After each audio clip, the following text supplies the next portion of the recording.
Hey everybody, welcome back to our E3 2011 live show coverage. Sean McInnes here, taking the seat over from Ryan McDonald, and I am joined by Evan Wells, co-president of Naughty Dog, here to show us Uncharted 3: Drake's Deception. Evan, I don't imagine it's an easy task taking a game like Uncharted 2, a game that won probably more Game of the Year awards than you guys have room for in your trophy case, and trying to build a sequel out of that that's even better. So how do you approach a game like this? Yeah, it is a really challenging task. I mean, we are our own harshest critics. So I think, the external pressure really is, minor compared to what we're putting on ourselves. Yeah. We always want to go in there and do the best job possible, raise the bar technologically, push the state of the art narratively, and just create a really compelling experience. All right, awesome. You guys actually brought along a demo of the game, so why don't we go ahead and get started here? Okay. Set the stage for us. Where does this take place in the campaign, and what's Uncharted, or what's Drake doing here on this boat? Right. Okay. So this is what we're calling the cruise ship level. So it's about halfway through the game, and I don't want to get into too much spoiler territory, so I won't give you all the details of exactly what he's looking for on this boat. But suffice to say, it's a cruise ship that's been taken over by a group of pirates. Okay. You're in the Indian Ocean off the coast of Yemen, and so Drake's made his way to the Arabian Peninsula, looking for the Atlantis of the Sands, and he's sort of taken this detour off to try to find an item here and recover it. Cool. All right. So let's talk about. Let's talk about the game, the way this game looks and feels, because it's always been sort of a hardware pusher for the PlayStation 3, definitely pushing that system to its limits. What sort of work have you guys been doing on from a visual perspective to make this game look even smoother? Yeah, I mean this level really, basically all of the technology that we put into the game, from a visual standpoint and from just a gameplay mechanic standpoint, is to emphasize our overarching goal for the franchise in general, which is to create an active cinematic experience. So this level really showcases a lot of that technology, from the water dynamics that we created, as well as the ability to put Drake and his enemies on these giant moving environments. So this cruise ship really is sitting on the ocean water that has these huge 100-foot waves that's just tossing the thing around. And Drake and the pirates here are parented to this object that's moving around. He can climb and traverse and attack and be attacked, all while moving through this massive ocean. I'm curious how you guys decide where you want to set the different chapters of the game, because it's such a globe-trotting story. Drake is always going everywhere across the globe. Do you throw darts in a map or something like that, or is it all part of a larger plan? There's a lot of collaboration. I mean, Naughty Dog's a very collaborative company, and when we finished Uncharted 2, we all sat down and sort of looked at what we had done in our past games. The first game focused on the jungle and a lot of trees and whatnot, and then second game we went to the snow and ice up in the Himalayan mountains. So we thought what would be just visually different and still very much a technological challenge to sink our teeth into. So we thought, well, let's go to the Arabian Peninsula and tackle the desert and sand, because of all the interesting properties that the sand has, and the environment around Europe and the Arabian Peninsula is very interesting and ripe for a lot of creative choices. And should we still expect levels on the same scale as that E3 demo from 2009 with the crumbling building and the helicopter chase? Yeah, I mean, the game is full of epic all over the place. So we've got another demo that we're giving sort of in our private theater over in the Sony booth that showcases another really, really cool environment. Some of it you got a little bit from the trailer that we showed last night as well.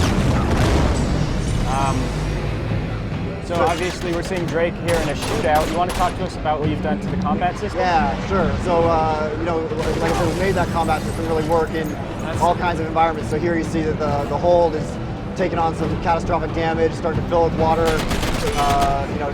Drake can blind fire as he's running around. You can also aim and shoot. Hopefully, Barney here, as he's demoing, will showcase some of the new melee moves too, where we've got finishers where you can steal your opponent's weapon. You can also get up there and do a grenade pull here, where he takes the pin off the grenade, kicks him away. Usually it's a good tactic to kick him into another opponent, take out a group of guys at once. Here we're showing off the dynamic water system as well. So now the water is completely sloshed. The boat is actually on the side now. Drake can swim above water, on the surface of water, as well as below water. He can actually engage in combat in the water, which works in multiplayer as well. So it creates some really cool opportunities. All right, and just a reminder to our audience that you can send us questions to onthespot@gamespot.com or send us questions via Twitter directed to our @GameSpot account. Let's see, we're actually getting we're getting a number of questions from our audience here. Not all of them directly related to Uncharted 3. Some fans want to see Jak 4 or Crash Bandicoot. Well, it would be great to work on Jak Daxter again. We're sort of all hands on deck just to get Uncharted done. But yeah, I still have a lot of love for that franchise, and it'd be really fun to see Naughty Dog go back to it. All right.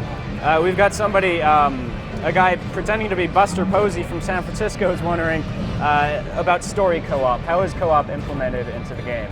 Yeah, so multiplayer is a really big emphasis for us this time around, and co-op was a really popular mode for us in Uncharted 2, so we put a lot of attention to that. We've got a lot more co-op content than we had in Uncharted 2. It's not part of the campaign, the single-player campaign. It's completely separate, but we tell a lot of little mini narratives that are in this sort of alternate universe where the characters and the environments played in the single player aren't necessarily the same that you'll be playing in the cooperative adventure. And the interesting thing is that we did uniquely this time around is all of those little mini narratives kind of tie together in a loose fashion to tell an overarching story. And then we also have a really cool new mode called the Hunter mode, where it's cooperative, but you also get to play alongside AI. So it's two heroes taking on about 10 pirates, and 2 of those pirates are human controlled, and you don't know who they are. So it's a lot of fun. Now you guys had I believe you had a multiplayer beta for Uncharted 2. Are you planning to do something similar for Uncharted 3? Yes, we are. It's on June 28th it starts, early access for people who purchased Infamous 2 as well as PS Plus members. And then it opens up to everybody on July 4th, I think. What sort of information are you looking to gather from that multiplayer beta? Well, first of all, we just want everybody to get in and check out all our new multiplayer features, because we've been jamming it packed full of new modes, and we've got Facebook integration, we've got YouTube uploading, some really cool new features. So we want everybody to get their hands on that. We want to see how people engage with the new content. And then we also just do a ton of balancing. We take a look at all the boosters we've included, the power plays, the metal kickbacks, see which ones are being overused or sort of unbalance the game in bad ways, and so we'll go and we'll tweak all those values and make sure that when the game releases, everything is tuned to perfection. All right. We've got an interesting question here from Cody Kodak from Dallas, who's wondering, were there any other title considerations before you settled on Drake's Deception? We go through a list of hundreds and hundreds of names. It's one of the hardest processes ever, is actually coming up with a good name. All right. So there you go, Cody. The answer is lots and lots of them. Probably way too many questions to reel off, or way too many titles to reel off here. So, obviously we saw the demo there. It was a nice lengthy demo. Any other sort of hidden gems from the game that you want to make sure the audience doesn't overlook? Anything else that bears mentioning? Well, I think everyone should check out the trailer that we also put out yesterday, because you'll get to see a lot of interesting tidbits with the story that are peppered throughout that, as well as seeing a ton of the environments that you're going to go see, and as you're mentioning, globetrotting around the world. So definitely check out the trailer for some clues as to where the adventure's going to take Drake. Okay. All right. Well, Evan, I appreciate your time very much. Yeah. The game is looking fantastic. Definitely carrying on the tradition of excellence that you guys have established with this franchise. So I appreciate you coming by so much. Thanks for your time. All right, guys, that's your look at Uncharted 3. Now let's go take a look at what else is happening here at E3 2011.